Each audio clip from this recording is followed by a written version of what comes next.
Dans les profondeurs de l'Afrique de l'Ouest, entouré de savanes dorées et de collines rouges, se trouvait un petit village appelé Kandayala.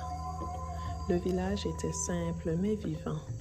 Chaque matin, le soleil se levait lentement derrière les grands baobabs, illuminant les cases rondes en terre rouge et les champs de mil qui ondulaient sous le vent. Les habitants de Kandayala vivaient selon les traditions anciennes.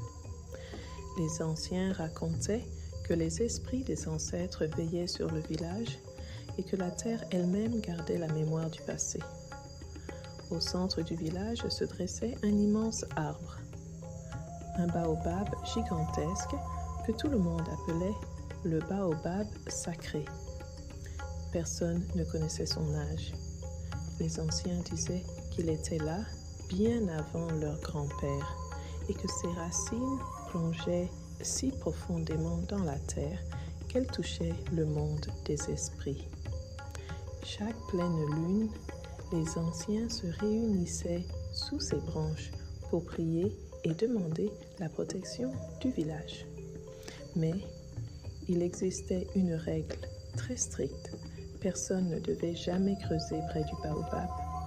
On disait que celui qui troublerait ses racines réveillerait des forces anciennes. Dans ce village vivait un jeune garçon nommé Amadou. Amadou avait 12 ans. Il était courageux, curieux et très attaché à sa mère Aminata. Depuis la mort de son père, Amadou aidait sa mère dans les champs et au marché. Mais, malgré son jeune âge, il portait une inquiétude dans son cœur.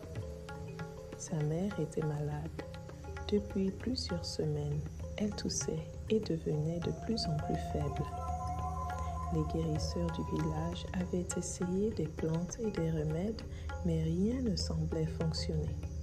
Un soir, alors que la lune éclairait doucement le village, Amadou alla voir le vieux sage Baba Ngolo, gardien des traditions. Le vieil homme vivait dans une petite case près du baobab sacré. Amadou s'approcha timidement. « Grand-père Ngolo, ma mère va-t-elle mourir ?» Le vieux sage leva ses yeux fatigués vers lui. Il resta silencieux un moment, puis dit doucement « Parfois, les réponses ne viennent pas des hommes, mais des ancêtres. » Amadou frissonna. Les ancêtres. Baba Nkolo regarda le grand baobab. Il existe un secret sous cet arbre, un secret très ancien. Cette nuit-là, Amadou fit un rêve étrange. Il se vit marcher seul dans la savane sous un ciel rempli d'étoiles. Le vent soufflait doucement et le baobab sacré apparaissait devant lui. Mais dans son rêve, l'arbre brillait. Une voix douce résonna autour de lui. Amadou, il regarda autour de lui. « Qui est là ?» La voix répondit. « Le courage ouvre les chemins que la peur ferme. » Puis elle dit encore. « Creuse là où l'ombre touche la racine et la vie reviendra. » Amadou se réveilla brusquement. La lune brillait exactement comme dans son rêve. Le lendemain soir, Amadou prit une petite pelle et marcha vers le baobab. Il s'agenouilla devant l'arbre. « Ancêtre, pardonnez-moi, je veux juste sauver ma mère. » Il chercha l'endroit où l'ombre de l'arbre touchait une grande racine. Puis, il commença à creuser. La terre était dure. Mais soudain, sa pelle frappa quelque chose. Clonge. Amadou écarta la terre. Un petit pot en terre cuite apparut. Son cœur battait très fort. Il ouvrit le pot. À l'intérieur se trouvait une petite fiole contenant un liquide doré et un morceau de tissu ancien. Sur le tissu était écrit « Celui qui cherche pour lui-même trouve la peur. Celui qui cherche par amour trouve la guérison. » Amadou courut jusqu'à sa maison.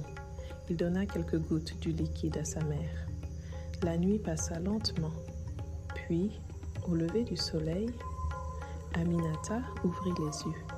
Sa respiration était calme. Sa fièvre avait disparu. Les jours suivants, elle retrouva peu à peu ses forces. Tout le village fut surpris. Les anciens convoquèrent Amadou sous le baobab. Le vieux sage demanda « Dis-nous la vérité, mon enfant. » Amadou raconta tout, le rêve, la voix, le pot, le remède. Les anciens restèrent silencieux. Puis Baba Ngolo sourit. Les ancêtres n'ont pas parlé à un garçon. Ils ont parlé à un cœur pur. Le sage déclara devant tout le village, le baobab n'était pas seulement un arbre sacré, c'était une épreuve pour voir si quelqu'un chercherait ce trésor par amour et non par richesse. Pendant des générations, personne n'avait osé, jusqu'à Amadou. Depuis ce jour, l'histoire d'Amadou est racontée aux enfants du village, car le vrai secret du baobab n'était pas le remède. Le vrai secret était cette leçon. Les plus grandes forces de ce monde ne répondent pas à la peur, elles répondent à l'amour. Et lorsque le vent souffle dans les branches du baobab sacré, les anciens disent encore « Écoutez bien ». Les ancêtres parlent toujours à ceux qui ont le cœur sincère.